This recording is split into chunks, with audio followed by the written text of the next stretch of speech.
O auge de qualquer atleta no MMA é chegar à cobiçada posição de campeão mundial, o rei entre os homens e rainha entre as mulheres, o chefe da porra toda, lutador mais perigoso do planeta, mas simplesmente ter uma chance de disputar um título mundial não é tarefa fácil e às vezes pode levar uma vida inteira de trabalho duro e dedicação. E mesmo atendendo a vários requisitos necessários para ser esse cara, muitos lutadores ainda ficam aquém. Basta olhar os livros da história da MMA e você encontrará exemplos de atletas que tinham tudo para garantir o cinturão de ouro, mas jamais se tornaram campeões, seja por azar ou porque estavam no lugar errado na hora errada. A lista de hoje mostra 10 desses indivíduos e os momentos em suas carreiras que o cinturão seria possível, mas não aconteceu. Então já deixa o like e se inscreve no canal. Eu sou o Coutinho do MMA no Ponto e aqui vão 10 lutadores que deveriam ter sido campeões. Número 10, os algozes de Pat Miletich. Um dos pioneiros do MMA como mistura de artes marciais, Pat Miletich perdeu apenas uma vez em suas primeiras 24 lutas de MMA e se tornou o primeiro campeão peso médio do UFC. Além de abrir sua própria academia e fundar o Miletich Fight Systems, Pat não se contentou em permanecer na zona de segurança no UFC, mesmo como campeão, e começou a competir fora do octógono em eventos como o World Extreme Fighting, Cage Combat e Rings. O cara estava fora do UFC, mas parecia enfrentar desafios mais difíceis da época ao redor do mundo, já que menos de 4 meses após pegar o cinturão do UFC, ele perdeu por finalização para Yutaro Nakao no Super Brawl 11. Sim, é verdade, a gente está sugerindo que Nakao poderia ter sido campeão do UFC, afinal, ele venceu o detentor do cinturão da época, o que mancha um pouco a imagem de imbatível que um campeão deveria ter. Miletich voltaria ao UFC 5 anos mais tarde para defender seu título com sucesso, mas continuou por um tempo, dando a entender que qualquer um de seus algozes poderia ter sido campeão do UFC se essas lutas tivessem ocorrido dentro de uma jaula de 8 lados. Número 9, Enson Inoue. Rende cultura, herói americano e ícone da MMA na terra do Tio Sam, entrou na modalidade no longínquo UFC 13 em 1997, fazendo sua estreia profissional já com muito alarde. Ele bateu 2 oponentes naquela noite, amassando o fenômeno Vitor Belfort 5 meses mais tarde para ter a chance de disputar o título no UFC 15,5.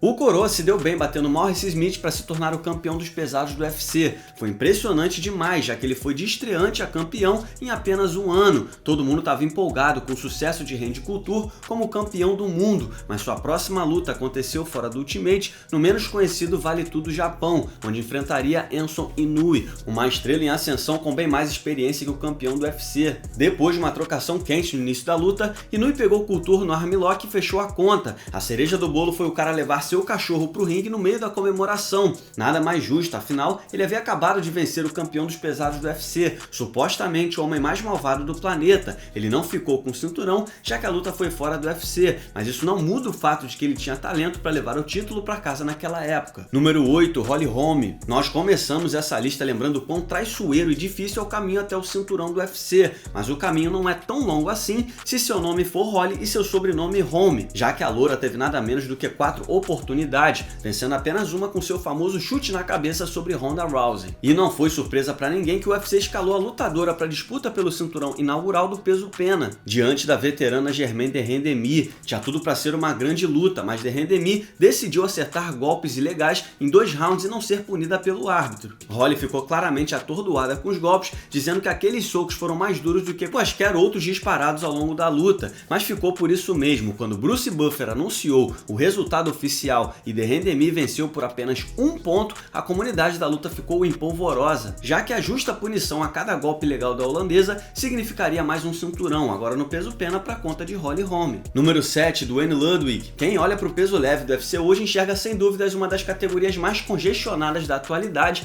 e nem imagina o início turbulento décadas atrás. Eles abriram a divisão sem coroar um campeão, mas isso não impediu Jens Pulver de conquistar 3 vitórias no UFC 24, 26 e 28, antes de ser decidido que ele enfrentaria Kao Uno pelo título no UFC 30. Jens garantiu uma vitória por decisão e foi coroado primeiro campeão até 70 quilos. Ele ainda defendeu o cinturão 2 vezes, superando Dennis Hallman e o prodígio BJ Penn. Mas Pulver arrumou suas malas e meteu o pé do UFC depois que o careca recusou pagar mais a ele. Saindo da franquia como campeão do mundo, Pulver voltou aos rings 6 meses depois no Canadá contra Duane Ludwig, exaltado hoje como treinador de TJ Dillashaw. Duane fez jus ao apelido de Bang quando nocauteou Pulver em 2 minutos e carimbou seu passaporte rumo ao UFC. Mas o feito de nocautear o campeão dos leves fora do UFC não significou nada além de um verdinho no Sherdog, já que o título não estava em jogo. Pulver era indiscutivelmente o melhor peso leve do mundo na época e Ludwig teria sido coroado campeão se a luta rolasse no lugar certo. Número 6, Chael Sonnen. O gangster Chael Sonnen merece vários elogios, como ser dono do maior bíceps do MMA,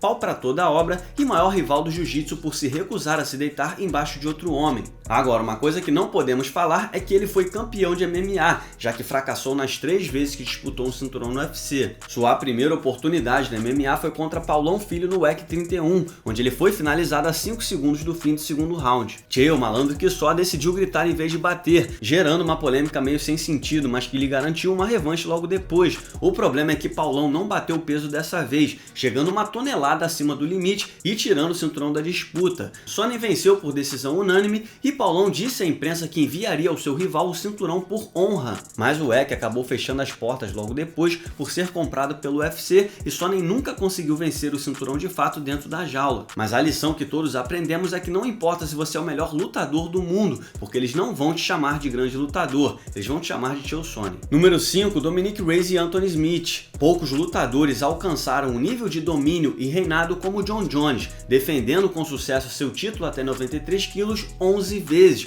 mas o reinado de Jones se encerrou justo em um momento que o cara começou a ser questionado em suas lutas. O primeiro que poderia ter sido campeão foi Anthony Smith, não que ele fosse melhor, mas foi atingido por uma joelhada ilegal no 4º round de sua luta contra Jon Jones e optou por continuar a luta para perder na decisão em vez de aceitar a vitória por desclassificação. O que você achou disso, Aljamain Sterling? Um ano mais tarde, depois de suar contra Thiago Marreta, Jones venceu uma decisão extremamente acirrada e controversa contra o desafiante Dominick Reyes. As estatísticas mostram que Reyes acertou mais golpes nos rounds 1, 2 e 3, além da luta como um todo, com Jones apenas anotando quedas nos 2 últimos assaltos. Até Dana White pensou que Reyes venceu, dizendo que seus filhos estavam o perturbando por mensagem depois da luta. Tá, tudo bem, a opinião dos filhos do careca não são o melhor critério para definir quem venceu, mas vocês estão ligados, eu e grande parte do mundo do MMA achou que aqueles moleques estavam certos dessa vez e que Reyes poderia ter sido e deveria ter sido o campeão do UFC naquela noite. Número 4, Marcos Aurélio. O Pride foi o maior evento de MMA do mundo durante um bom tempo, com seus estádios lotados,